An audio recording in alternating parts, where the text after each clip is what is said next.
En este mundo las cosas duran muy poco tiempo, pero hoy escucharemos un tema que Eliángel presentará para nosotros, titulado Siempre, para siempre y eternamente. La letra que corresponde para hoy es la letra Vau. Y el tema musical que interpretará Daniel será Está aquí. Así que disfrutemos juntos nuestro tema de hoy.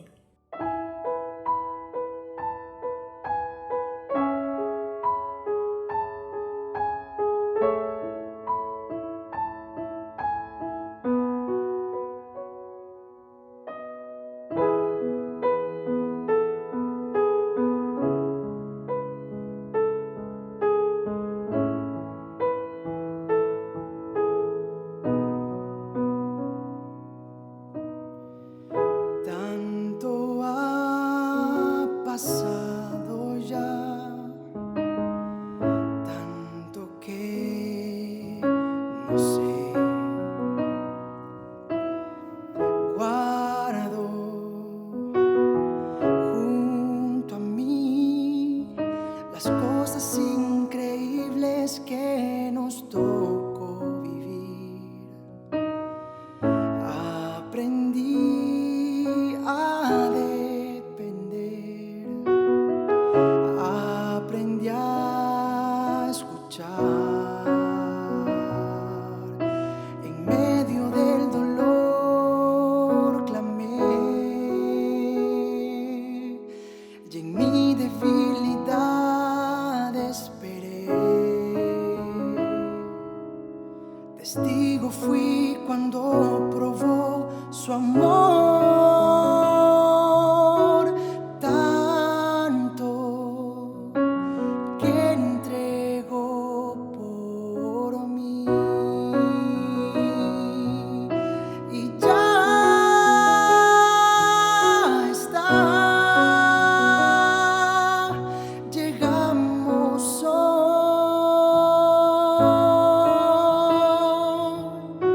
Y no fue fácil, confié.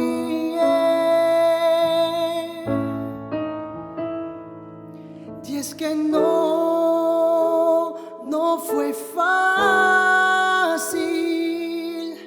pero elegí seguir.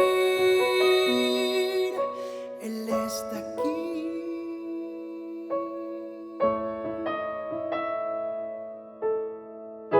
Tan cansados de un mundo sin sentido y lo frágil que somos si luchamos solos. Recordé esa cruz donde Él venció y el sacrificio que nos rescató. En medio del dolor escuchó y nos cubrió en la necesidad. Testigos cuando Él probó su amor.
cumplió. Él está aquí.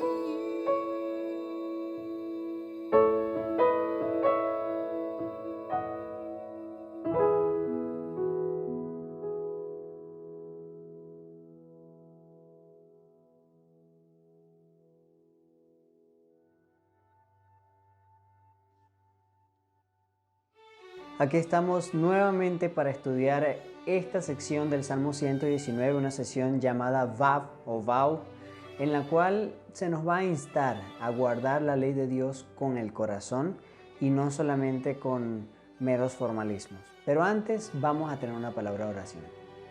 Padre nuestro que estás en el cielo, gracias porque nos permites estar acá nuevamente. En este momento queremos que tu Santo Espíritu pueda dirigir cada uno de nuestros pensamientos y nuestras ideas, y que cuando abramos tu palabra podamos encontrar luz para nuestro camino. En el nombre de Cristo Jesús. Amén. Vamos a abrir nuestras Biblias en el libro de Salmo capítulo 119 y esta ocasión vamos a estudiar desde el versículo 41 hasta el versículo 48. Aquí están los otros 8 versículos que nos trae la letra Vau en el alfabeto hebreo y comienza diciendo así: Venga a mí tu misericordia, Jehová, tu salvación conforme a tu dicho. Venga a mí tu misericordia, o sea, tu salvación conforme a tu dicho o conforme a tu promesa. Es interesante que en el Antiguo Testamento, antes de que Jesús haya venido a morir, el pueblo de Israel estaba basado en un sistema de sacrificios. Todos estos sacrificios eran una prefiguración de lo que iba a venir. Los corderos que sacrificaban, toda la simbología del santuario estaba apuntando a Cristo, que iba a ser el Cordero final, Él iba a ser nuestro sumo sacerdote. Sus obras iban a ser el incienso en el altar de incienso, el pan de la mesa del pan de la proposición. Él es el pan de vida, Él es la luz del mundo en el candelabro, y obviamente su santa ley en el arca del pacto. Allí es donde se manifiesta su presencia. Así que todo el sistema ceremonial de la antigüedad era una prefiguración de lo que Cristo iba a hacer por nosotros, para ellos en el futuro. Y es interesante que en este sentido la salvación también es por fe. Ellos tenían fe en que Jesús iba a venir en el futuro. Así como nosotros tenemos fe de que Jesús va a venir por segunda vez, los israelitas, los judíos tenían fe en que Jesús iba a venir por primera vez. Obviamente tenían una idea diferente de cómo iba a venir Jesús, pero ellos tenían la fe de que Jesús iba a venir.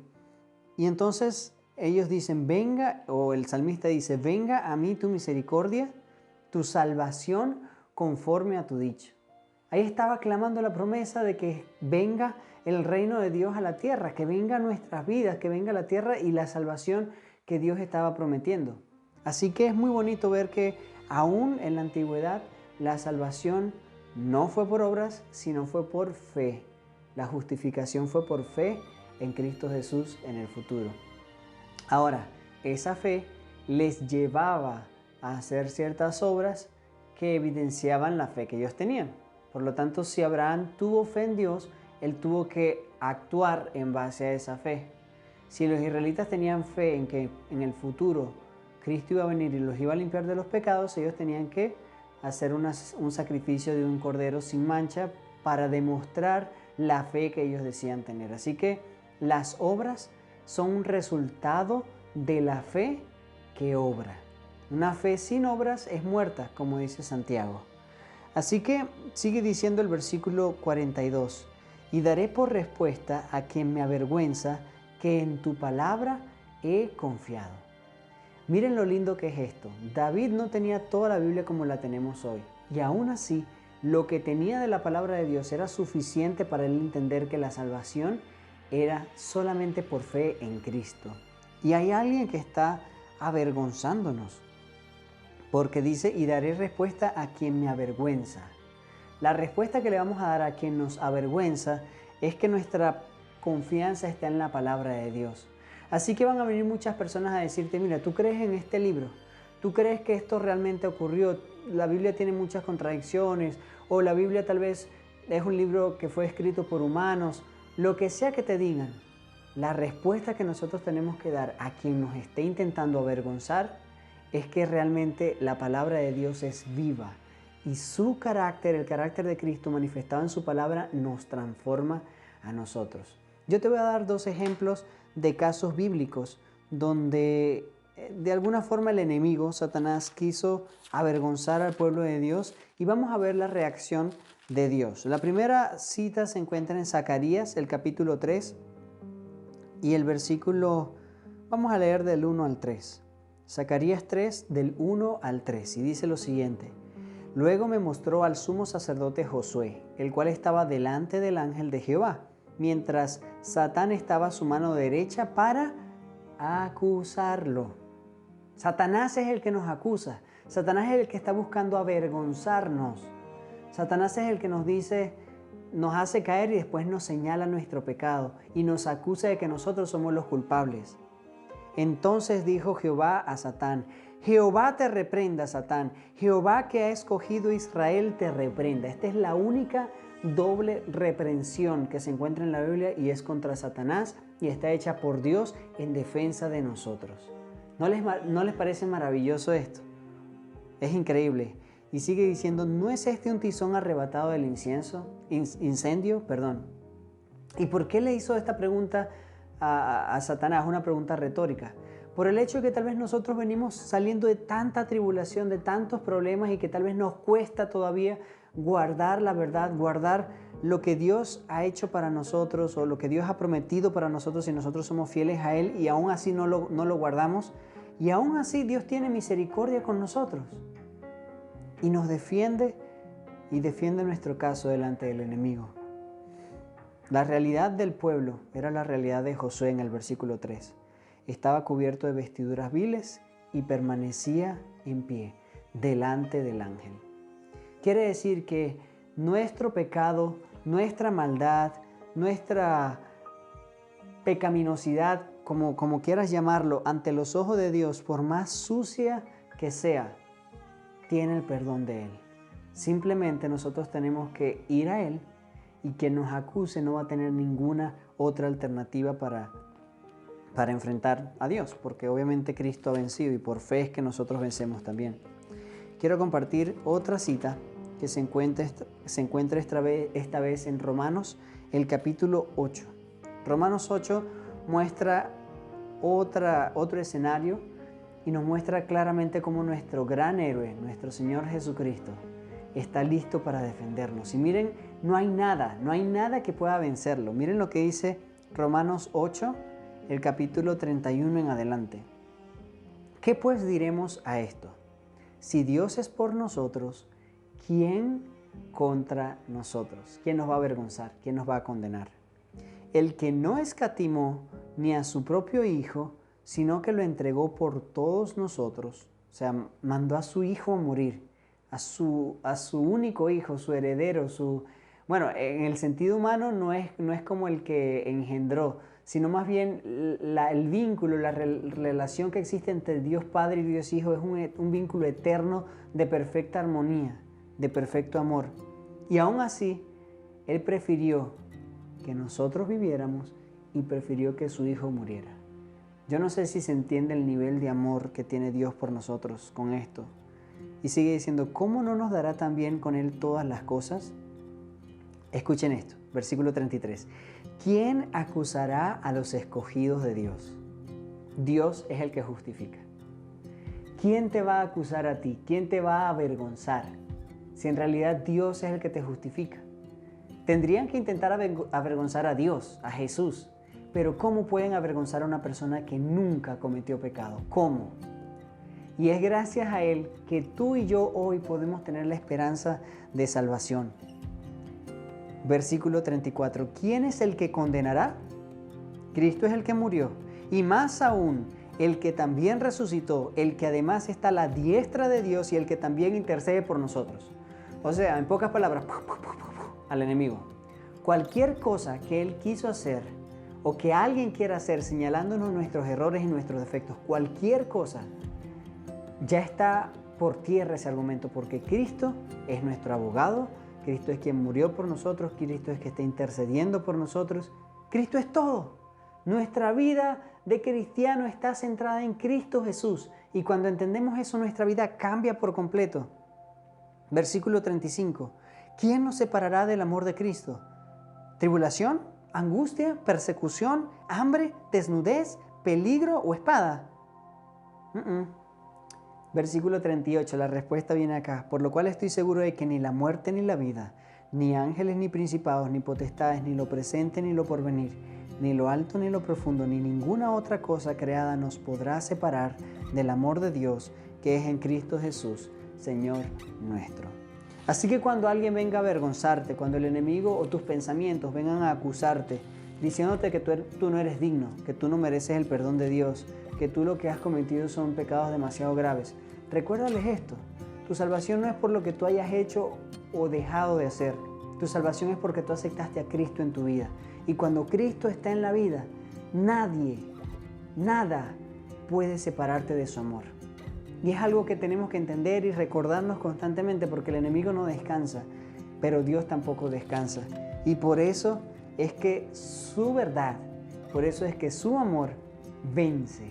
Aunque parezca que está perdiendo, pero no, vence. Porque Dios es Rey soberano de todo el universo. Sigue diciendo el versículo 42 del Salmo 119. Y daré por respuesta que me avergüenza que en tu palabra he confiado. En la palabra de Dios hemos confiado. No quites de mi boca en ningún tiempo la palabra de verdad, porque en tus juicios espero. Este término, no quites de mi boca, en otro idioma puede ser no arrebates, o en otra traducción puede ser no arrebates de mi boca. No arrebates de mi boca en ningún tiempo tu palabra de verdad, porque en tu palabra he confiado. Vamos a llevarte a dos casos puntuales donde el ser humano no confió en lo que Dios había hecho o en lo que Dios había dicho. No creyó y por lo tanto Dios tuvo que arrebatarle la palabra de su boca. Vamos a ir primero al caso de Zacarías. Así que vamos a irnos al libro de Lucas, el capítulo 1, Lucas 1 al inicio. Vemos que hay un sacerdote que está delante de la presencia de Dios, su nombre es Zacarías. Y entonces, versículo 18, Lucas 1, 18 dice: Zacarías preguntó al ángel: ¿en qué conoceré esto? Porque yo soy viejo y mi mujer es de edad avanzada. El ángel estaba diciendo que iba a tener un hijo que eventualmente fue Juan el Bautista. Respondiendo el ángel le dijo: yo soy Gabriel, que estoy delante de Dios, y he sido enviado a hablarte y darte estas buenas nuevas. Ahora, por cuanto no creíste mis palabras, las cuales se cumplirán a su tiempo, quedarás mudo y no podrás hablar hasta el día en que esto suceda. Miren lo serio que es que nosotros no creamos en las palabras de Dios. Lo serio que es que nosotros no estemos dispuestos a compartir la palabra de Dios. Y este es el otro caso. Cuando no creemos lo que Dios dice, siempre hay algo mal. Y el salmista lo sabía muy bien, por eso dice: no arrebates o no quites tus palabras de verdad de mi boca. Porque aunque él no conocía lo que le iba a pasar a Zacarías, él sí conocía lo que le había pasado a Moisés.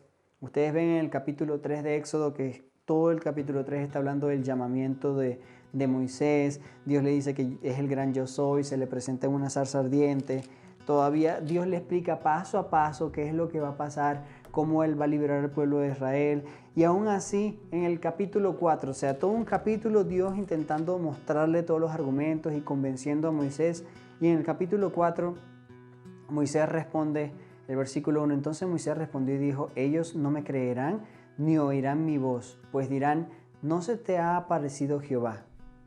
Entonces Dios le dice: ok, vamos de nuevo, pero esta vez te voy a mostrar mi poder. ¿Qué es lo que tienes en tu mano? Y hace el milagro de la vara, después le hace el milagro de la mano que se transforma en leprosa y después se sana. Y en medio de todo eso, todavía Moisés no estaba convencido y le dice: ay Señor, en el versículo 10, nunca he sido hombre de fácil palabra, ni antes ni desde que tú hablas con tu siervo, porque soy tardo en el habla y torpe en la lengua. Y la respuesta de Dios es clara, el versículo 11. Jehová le respondió: ¿quién dio boca al hombre? ¿O quién hizo al mudo y al sordo, al que ve y al ciego? ¿No soy yo, Jehová? Ahora pues, ve, que yo estaré en tu boca y te enseñaré lo que has de hablar. Y Moisés todavía dice que no. Es increíble, dice Moisés en el versículo 13, ay Señor, envíate ruego a cualquier otra persona. ¿Y qué pueden esperar de Dios? Entonces Jehová se enojó contra Moisés y dijo, mira, ¿no conozco yo a tu hermano Aarón, el levita, y que él habla bien? Él saldrá a recibirte y al verte se alegrará en su corazón. Entonces, Dios, a pesar de que tal vez se molesta, que no entiende nuestra situación, nuestras razones, teniendo un Dios todopoderoso, porque esto lo que reflejaba era falta de fe en Dios. Decir, me estoy fijando más en mis incapacidades que en el poder y en las capacidades de Dios. Y eso es lo que estaba haciendo Moisés en este caso, porque no quería aceptar esa misión. Y Dios con amor manda a su hermano Aarón para que hable por él. Pero al mismo tiempo le dice, mira, yo le di la boca al hombre. O sea, yo hago que uno sea mudo y el otro hable. Entender que cuando Dios nos está llamando para cumplir su voluntad, nosotros tenemos que obedecerlo es clave. Porque si no, puede ser que Dios nos quite sus palabras de nuestra boca. Y en ese momento, por más que querramos hablar, lo que querramos hablar de Dios no nos va a salir. Sigue diciendo el versículo 43, como para cerrar, dice, porque en tus juicios espero. En tus juicios, en tus ordenanzas, en tus designios, yo tengo mi esperanza. Ese esperar es un esperar de esperanza, de confianza en el futuro, en que Dios eventualmente va a cumplir lo que en su palabra ha establecido. Y por lo tanto, yo tengo que mantenerme con las palabras de verdad en la boca. Que por favor no las quites de mí por mi falta. Versículo 44. Guardaré tu ley siempre, para siempre y eternamente. Yo diría, esto sería una redundancia. ¿Cómo que siempre, para siempre y eternamente? ¿En qué consiste esta repetición? Si nosotros nos vamos a otras versiones o en el contexto original, nos damos cuenta que el primer siempre hace referencia a continuidad, a permanencia. No es solamente una cosa de un momento, sino que es algo que constantemente, continuamente estoy haciendo. Cuando dice guardaré tu ley siempre, para siempre y eternamente, ese siempre hace referencia tal vez a lo continuo que nosotros necesitamos la presencia del Espíritu Santo en nuestra vida, a lo continuo que necesitamos orar, y hace una referencia también a las leyes ceremoniales donde todo era hecho de manera continua. No sé si ustedes sabían, pero continuamente tenía que haber un sacrificio, continuamente tenían que estar ardiendo las velitas del candelabro en el lugar santo, continuamente se debía reemplazar el pan, continuamente debía haber incienso ofreciéndose. Esas ceremonias continuas es lo que ejemplifica este tema cuando dice guardaré tu ley siempre. Ese siempre hace referencia no a para siempre, sino a una continuidad. Pero ahora, aparte de esa continuidad, se agrega un para siempre. Ese para siempre hace referencia a una larga duración. Es una larga duración, no es solamente una continuidad por un periodo definido, un periodo corto, sino que es algo que voy a hacer a largo plazo.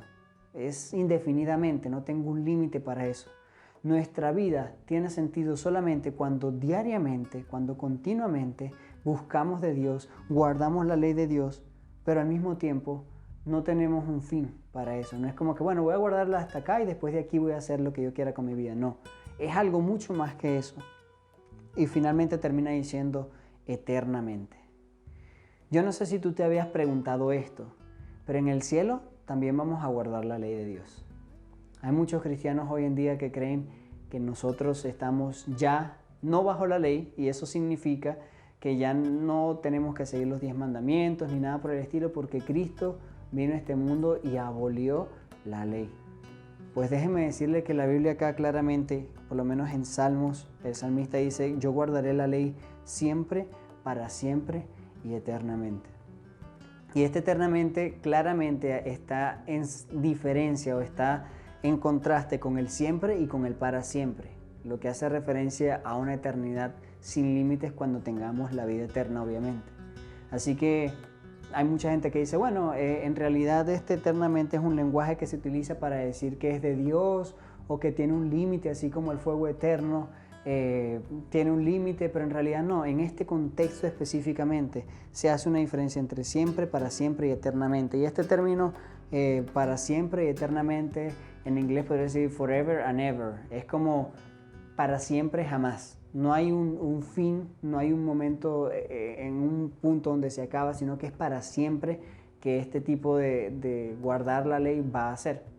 Ahora, ¿qué ley vamos a hacer? Bueno, la ley de Dios es eterna y su ley es su carácter, es un reflejo de su carácter. Su palabra, todo pasa, el cielo y la tierra pasan, pero su palabra permanece para siempre. Y la única forma de que nosotros podamos vivir en libertad es si guardamos la ley. Y en este contexto es que pasamos al versículo 45, que dice, y andaré en libertad porque busqué tus mandamientos. Así que la libertad no es anarquía. La libertad no quiere decir que estamos sin ley. La libertad quiere decir que gracias a la ley nosotros tenemos la verdadera libertad que Cristo nos da. Cuando Cristo vino y nos libertó del pecado, cuando nos liberó de las garras del enemigo, eso no quiere decir que ahora nosotros podemos hacer lo que bien nos venga en gana, porque en realidad la salvación la dio Él y todo es lo que Él hizo Él. En realidad Jesús hizo todo, pero porque Jesús hizo todo, en agradecimiento, nosotros tenemos que vivir una vida de comunión, de entrega, y eso se llama libertad. Esa vida de comunión, de entrega, de seguir los mandamientos se llama libertad. Si quieren una prueba, vamos a ir a Santiago.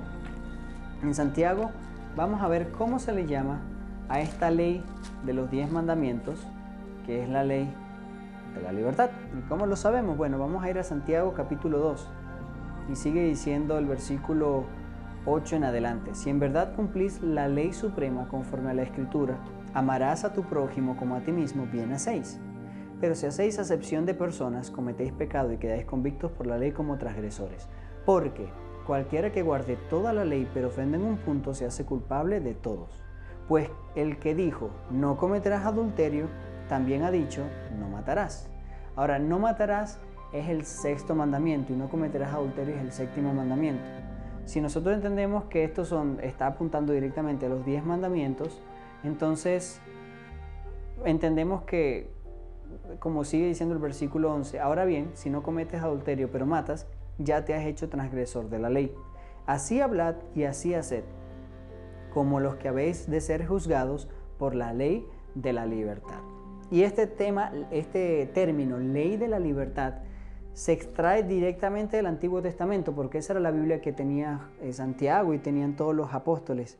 Y esa ley de la libertad es claramente una cita, una referencia a lo que dice el capítulo 119 de Salmos. Después dice, versículo 45, y andaré en libertad porque busqué tus mandamientos. 44 dice, guardaré tu ley. Así que claramente no solamente está haciendo referencia a la ley de Moisés, a la Torá, no solamente está haciendo referencia a un tipo de ley, sino específicamente también a los 10 mandamientos, que es la ley eterna. Nosotros sabemos hoy en día que no es necesario sacrificar corderitos, que no es necesario que haya un santuario terrenal, porque el santuario está en el cielo. Jesús está intercediendo por nosotros como un sumo sacerdote. Él ya cumplió el rol de oveja, pero aún en este caso nosotros podemos entender que la ley de Dios se mantiene vigente y que la ley de Dios no se mantiene vigente para salvarnos, sino más bien porque ya somos salvos. En este momento el rey David, el salmista, estaba viendo el futuro, la salvación. Ahora nosotros la vemos en pasado. Igual tenemos que tener fe en entender que ese sacrificio que Dios ya hizo por nosotros, ya no hay duda de que puede pasar, ya no hay duda de que tal vez puede fallar, no, ya lo hizo, ya ganó. Nosotros tenemos fe en eso y lo aceptamos para nuestra vida. Sigue diciendo el versículo 46, hablaré de tus testimonios delante de los reyes y no me avergonzaré. Y esto es algo que me llama mucho la atención, porque muchas veces nosotros sabemos, por ejemplo, que en Mateo 10:19 dice que nosotros vamos a ser llevados ante reyes y no nos tenemos que preocupar por lo que vamos a decir, porque Dios va a poner las palabras en nuestra boca en el momento correcto. Pero una cosa es que eso nos toque porque, bueno, ya llegó la persecución o lo que sea. Y otra cosa muy diferente es que en realidad yo anhele ese momento. Hablaré de tus testimonios delante de los reyes y no me avergonzaré. Ahora, viéndolo desde el punto de vista del rey David, del salmista, él era un rey. Y como rey, obviamente uno no va a estar hablando con otros reyes o sea, no me va a someter ante otros reyes, pero la perspectiva de David era que más allá de que él era un rey, él era un sirviente del Dios Altísimo. Y si Dios le decía que tenía que hablar de él a todo el mundo, incluyendo los reyes, él lo tenía que hacer. Ahora, este texto también está apuntando al futuro, a la profecía. Tenemos un caso clave en Hechos 26 del 1 al 2. Hechos 26 del 1 al 2 vemos a Pablo enfrente justamente de un gobernante, el rey Agripa. Y dice el capítulo 26, 1 y 2 de Hechos. Entonces Agripa dijo a Pablo: se te permite hablar por ti mismo. Pablo entonces, extendiendo la mano, comenzó así su defensa. Me tengo por dichoso, rey Agripa, de que pueda defenderme hoy delante de ti de todas las cosas que soy acusado por los judíos.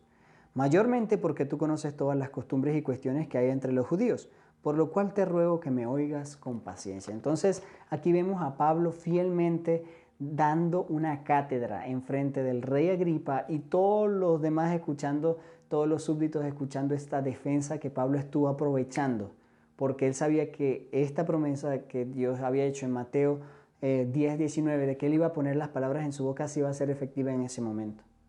Yo no sé si tú quieres que te lleven a una corte o en algún momento hablar en frente de algún presidente de tu verdad por causa de tu fe, de la verdad por causa de tu fe. Pero más allá de lo que tú quieras, si nosotros diariamente estamos acá en la palabra de Dios, vamos a encontrar que los testimonios van a ser vida para nosotros y no va a haber vergüenza para nosotros. La vergüenza mayor, como ya hemos estudiado, es la vergüenza de estar destituidos del carácter de Cristo. Pero cuando entendemos el carácter de Cristo, ahí cambia por completo todo. Me regocijaré en tus mandamientos, los cuales he amado. Yo me he hecho la pregunta, ¿por qué no amo tanto la Biblia? Y lo digo con toda sinceridad, porque aunque me encanta, no es algo que ame locamente, que no pueda, bueno, digo yo que tal vez no puedo vivir sin ello, pero tal vez sí sea verdad que no puedo vivir sin ello, porque cada vez le encuentro un sentido más profundo, un sentido más vivo para mi vida. Y yo creo que mi vida sin la Biblia sería un desastre, sería sin esperanza, porque este libro es el que me da la esperanza de que hay un mundo mejor, de que existe un Dios de amor. Así que el amor es la clave para que nosotros nos regocijemos en los mandamientos, el amor a Dios. Pero no solamente eso, entender que, cuando amamos a Dios, entender que cuando buscamos de Dios, lo buscamos porque Él nos amó, pero también porque Él nos perdonó. El que más ama, el que más se le perdona, más ama. Y eso es lo que tenemos que entender. Si sabemos que Dios nos ha perdonado muchísimo, entonces tal vez nuestro amor va a estar más grande. Pero si nos creemos perfectos, si creemos que tal vez Dios no ha tenido mucho trabajo con nosotros y que estamos bien, en ese momento las consecuencias de nuestras acciones nos van a hacer caer por su propio peso. Versículo 48. Alzaré asimismo mis manos a tus mandamientos, que amo, y meditaré en tus estatutos. Y este de alzaré tus manos es algo bien interesante, porque muchas personas adoran levantando sus manos. Y uno siempre dice, ¿tendrá algún fundamento bíblico el levantar las manos? Depende del simbolismo o el por qué lo hacen algunas personas, pero bíblicamente hay un simbolismo muy bonito en relación a por qué nosotros tenemos que alzar las manos o podemos alzar las manos cuando estamos buscando de Dios. Aquí dice, y sucedía que cuando alzaba Moisés su mano, Israel vencía, pero cuando él bajaba su mano, vencía a Amalek. Y esto es una figura muy bonita porque a pesar de que el pueblo de Israel estaba luchando contra el enemigo físicamente, en realidad dependía de cuán levantadas las manos tuviera Moisés la batalla, quién ganaba la batalla. Y esto refleja que en realidad Dios es el que nos da la victoria. Nosotros tenemos que hacer nuestra parte, pero al final de cuentas, Dios es el que nos da la victoria sobre el mal. Una segunda aplicación bíblica que encontramos en el libro de 1 Timoteo, el capítulo 2, versículo 8. 1 Timoteo 2:8 dice lo siguiente: quiero pues que los hombres oren en todo lugar, levantando manos santas, sin ira ni contienda.